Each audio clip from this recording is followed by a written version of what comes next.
यहाँ का एक एक कार्यकर्ता चुनाव लड़ रहा है, और जिस दल का कार्यकर्ता चुनाव लड़ता है उसमें कितना भी सामने ताकतवर व्यक्ति चुनाव लड़ रहा हो, वो लड़ाई लड़ नहीं पाएगा। सेना सजी होती है, और जो युद्ध होता है, युद्ध में सेनापति कितना धैर्यवान है, कितना ताकतवर है, उस पर निर्भर करता है। युद्ध जीतने के बाद रामपुर कारखाना साम्राज्य को बनाने के लिए आपके पास क्या सपने हैं?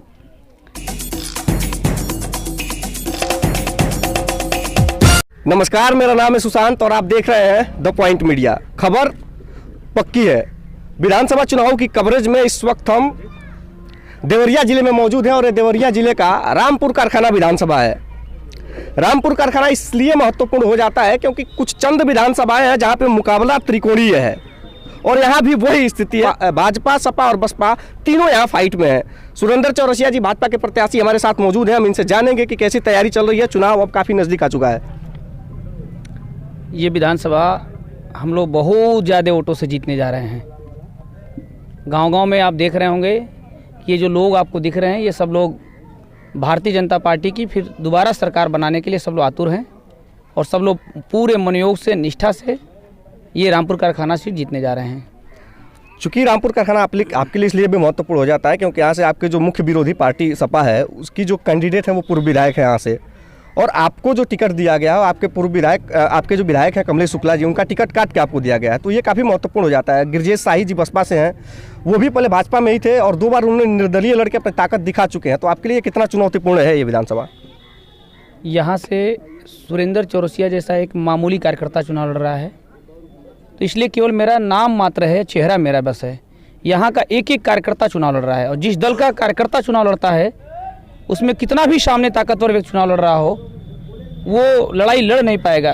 सेना सजी होती है, और जो युद्ध होता है, युद्ध में सेनापति कितना धैर्यवान है, कितना ताकतवर है, उस पर निर्भर करता है।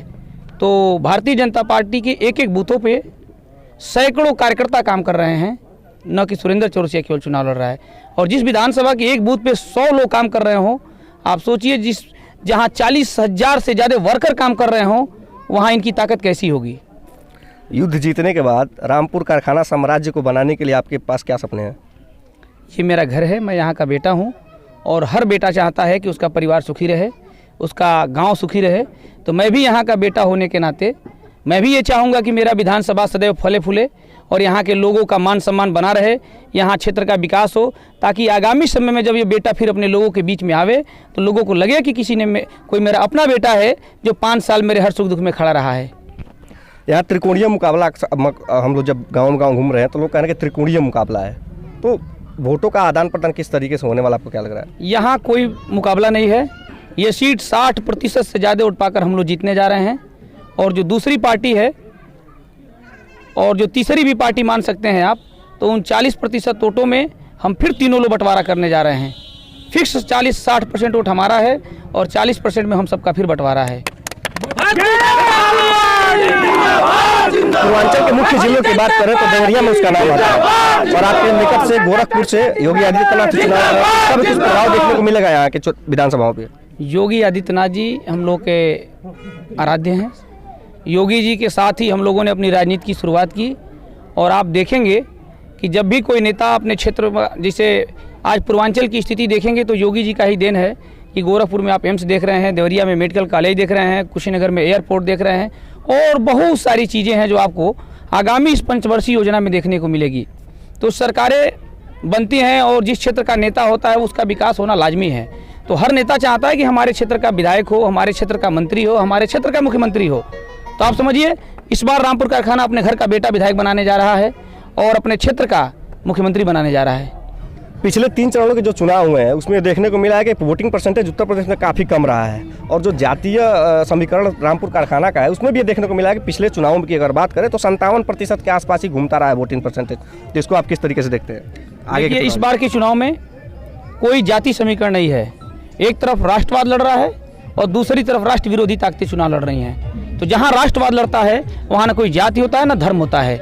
आप यहाँ खड़े लोगों में आप देखेंगे तो सभी जाति के लोग सुरेंद्र चौरसिया और भारतीय जनता पार्टी के साथ काम कर रहे हैं। सब लोग भारतीय जनता पार्टी को यहाँ जिताना चाहते हैं। यहाँ कोई इस बार के चुनाव में जाति आधार नहीं रहेगा। परसेंटेज यहाँ 60% से अधिक वोट पड़ने जा रहे हैं। हम 1 लाख से अधिक वोट यहाँ पाने जा रहे हैं, और ये सीट जीतने जा रहे हैं। चलिए, आप बड़ा दावा कर रहे हैं। आपने कहा कि घर का बेटा विधायक बने, मंत्री बने, तो आपको मालूम होगा कि आपका टिकट सिटिंग विधायक का काट करके सरकार जब आपकी है और सिटिंग विधायक का टिकट काट करके आपको दिया गया है, अगर जनता आपको मौका देती है तो क्या घर का बेटा मंत्रालय तक भी जाएगा?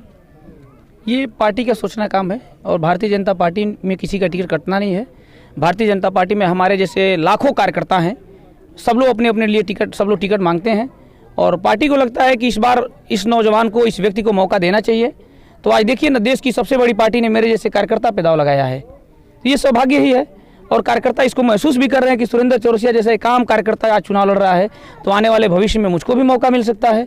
ये खूबसूरती केवल भारतीय जनता पार्टी में है, तो इससे बड़ी ना कोई पार्टी है, ना इतना लोकतंत्र किसी दल में है।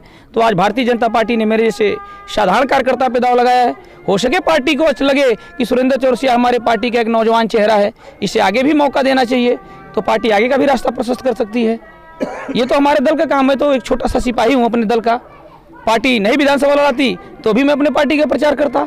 आज हमको विधानसभा लड़ा रही है, कल आगे और भी कहीं भेज सकती है। तो ये दल का काम है, जनता का काम है वोट देना, दल का काम है टिकट देना और दल का ही काम है आगे कौन सा रास्ता मेरे लिए प्रशस्त होता है। पार्टी का जो निर्णय होगा, जो क्षेत्र की जनता का निर्णय होगा, वही सर्वमान्य है। हम रामपुर कारखाना जब घूम रहे थे उसमें एक समस्या देखने को मिली, खासतौर पर क्योंकि ये नदी के किनारे का इलाका है। सड़कों की समस्या काफ़ी ज़्यादा है। लोगों ने कहा कि सड़कें अच्छी तरीके से नहीं बनी है, तो उसको लेकर आप क्या आश्वासन देना चाहेंगे जनता को? देखिए, पूर्व की सरकारों में सड़कों की स्थिति बहुत खराब थी। निश्चित रूप से आपकी बात से मैं भी सहमत हो सकता हूँ, लेकिन आप जिन सड़कों की बात कर रहे हैं वो सारे सड़कें टेंडर हो चुके हैं। आधी सड़कें अब बन रही हैं, आधी सड़कें मेरे शपथ लेने के बाद बन जाएंगी। चलिए, उम्मीद करते हैं कि आप जो चाह रहे हैं वो हो। तो ये थे हमारे साथ देवरिया जिले की रामपुर विधानसभा से भारतीय जनता पार्टी के प्रत्याशी सुरेंद्र चौरसिया जी। आप देखते रहे द पॉइंट मीडिया, क्योंकि हम दिखाते हैं वो जो खबर पक्की है।